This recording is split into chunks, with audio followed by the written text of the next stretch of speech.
is Valley News Live at 4.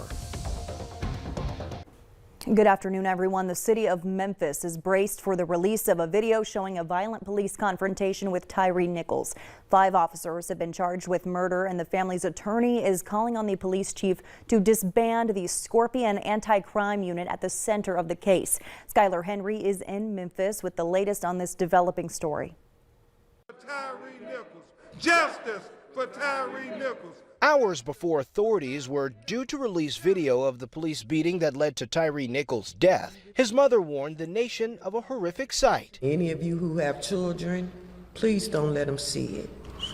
She also had a message for the men charged with killing her 29-year-old son. I want to say to the 5 police officers that murdered my son, you also disgraced your own families. The former officers involved in the January 7th traffic stop face charges including second-degree murder, aggravated assault, and official misconduct. Family attorney Ben Crump applauded the charges and said they should be a blueprint for the future. When it's white officers, we think it's also important to the community that there is swift action. Nichols was pulled over after coming home from a park where his family says he was taking pictures of the sunset. Their attorney says the video shows him calling for his mother during a brutal 3-minute beating. For a mother to know that their child was calling them in their need and I wasn't there for him, do you know how I feel right now?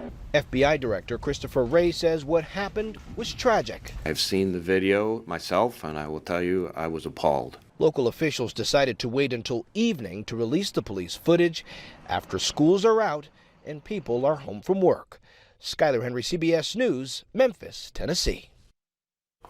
All 5 former officers charged with murder have been released on bond. Authorities have released disturbing police body cam footage of the October attack on Paul Pelosi at his home in San Francisco. It shows Pelosi opening the door, then struggling with the suspect as he violently hits the 82-year-old in the head with a hammer. The intruder was looking for Pelosi's wife, former House Speaker Nancy Pelosi. He's pleaded not guilty to multiple state and federal charges, including attempted murder. Let's get to Summer now with the first look at your forecast. Summer? Hey everyone, good afternoon here on this Friday. First alert weather day does continue even though the snow is out of here and the wind is slightly tapering off at this time. Arctic cold is moving in. Here's a few snowfall reports that have come in from our Clipper number 3. 3 inches in Langdon and Topeka, 2.5 in Lake Bronson, New York Mills, just over 2 inches of snow, just under 2 inches in Grand Forks, and the official report at the Fargo Airport here, 0.8 of an inch. Meanwhile, peak winds, 67-mile-per-hour gusts out in Hettinger, that's western North Dakota. Summit, South Dakota, 59-mile-per-hour gust, 55-mile-per-hour winds in Jamestown, 54 in Grand Forks, 49 miles per hour, the peak gust in Fargo. Regionally, we're starting to see those winds taper off. Areas you see in yellow still seeing gusts around or over 25 miles per hour. But now our attention is turning to the cold. Air temperatures have been falling since last night, or since around midnight. We're now into the single digits for many areas. Wind chills already in the 20s below for some folks in the northern valley. There is a wind chill advisory. You can probably see it crawling across the bottom of your screen right now. Stacy, this goes into effect here in just a couple of hours at 6 and continues to 3 o'clock tomorrow afternoon. I'll break down just how cold we're expected to be here in just a little bit. All right, looking forward to that. Thanks, Summer. And taking a look at travel conditions around the valley this afternoon, the roads have started to improve in North Dakota. Just over the last few hours, you can see much more green on the map, which is good. The areas shaded in blue show patchy snow and ice. That's up near Grand Forks, Devil's Lake, and in northeast North Dakota. In Minnesota, things are looking pretty good too. The areas shaded in pink mean you might encounter snow and ice covered roads. Parents in Harwood are frustrated, saying school bus routes have been canceled next week. West Fargo Public Schools confirmed that through a text message. Routes 21, 52, 55, and 56 will all be canceled the week of January 30th through February 3rd. John McLaughlin at Valley Bus says they were made aware that summer routes have been temporarily suspended due to driver availability.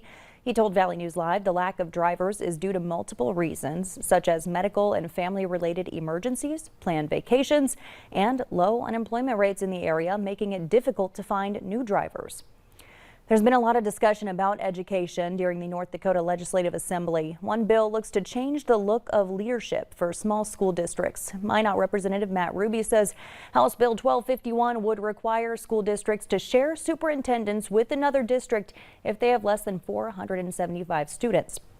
It also caps their salaries to 1.5% of the district's general budget. Ruby says he's concerned about the rise of their pay compared to teachers and other programs, while superintendents argue that it takes away local control. We see superintendent pay going up at a much higher rate than teachers, and then we always hear about more and more funding needed for these programs. So it was just, I think, an opportunity to, quickly free up some money for teachers, and it's just not that easy to figure out. Ruby admitted the bill may need some more work, but he wanted to at least start the conversation. A Minnesota police officer is recovering from surgery after being shot 3 times while trying to make an arrest. It happened in White Bear Lake earlier this week. This is the 3rd law enforcement officer shot while trying to make an arrest just this week. On Monday, 2 McLeod County deputies were hit by gunfire. Reg Chapman explains why warrants can be so dangerous. When a police officer is tasked to serve a warrant, for some it's considered one of the most unpredictable assignments to have. Serving warrants is one of the most dangerous things police officers do.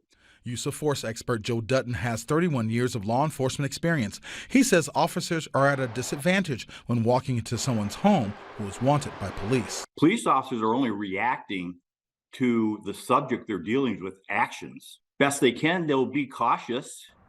They'll be aware. In the past 2 days, 3 police officers attempting to serve warrants were shot by the person they were attempting to arrest. Monday, in the city of Winsted, just west of the Twin Cities, 2 sheriff deputies entered the house of a man wanted on a warrant and were met with gunfire. Both are expected to survive. Late Tuesday night, it was in White Bear Lake officer hit in the stomach 3 times after a suspect he was trying to serve a domestic violence warrant to opened fire. I mean, these situations happen quickly, and officers are making split-second decisions on how much force or if any force in that kind of a situation. Dutton says officers are often told to walk into warrant situations on alert, so they're ready to de-escalate a situation or quickly react to one. Reg Chapman, WCCO 4 News.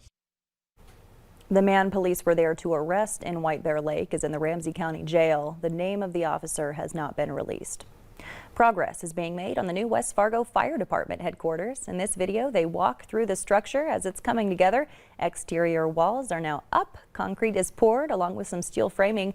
The station will include living quarters, office space, conference rooms, and an underground parking ramp, and of course, a bay to park all the fire trucks. Construction is expected to be complete sometime this summer. If you're dreaming of warmer days, we have just the thing to warm you up. The Red River Valley Boat and Marine Products Show is happening now at the Fargo Dome. Doors opened at noon today. They say it's the largest boat show in the state, where you can browse fishing boats, pontoons, wakeboard boats, fishing gear, and electronics. It's happening today through Sunday. Another concert announcement today from the Red River Valley Fair. Rock and roll powerhouse Lynyrd Skynyrd will play the grandstands on Saturday, July 15th. Tickets go on sale next Friday, February 3rd at 10 a.m. The Red River Valley Fair is happening from July 7th through the 16th. And Marcus Theaters is rolling out a Best Pictures passport. You can catch all 10 films nominated for Best Picture at this year's Academy Awards, as well as the nominees for Best Live Action Short Film and Best Animated Short Film, all for $40. The passport is valid from February 24th through March 12th. As a passport holder, you can also get 20% off your food and drink orders. Coming up on your news at 4, what have gas prices risen to? And we'll tell you where to get the cheapest gas in the area. But coming up in weather, we are seeing some what I like to call deceptive sunshine. As temperatures have been sliding through the day, we are going to fall into the teens below zero by tomorrow morning. I'll walk you through your hour-by-hour forecast and just how low temperatures and wind chills are expected to be and for how long.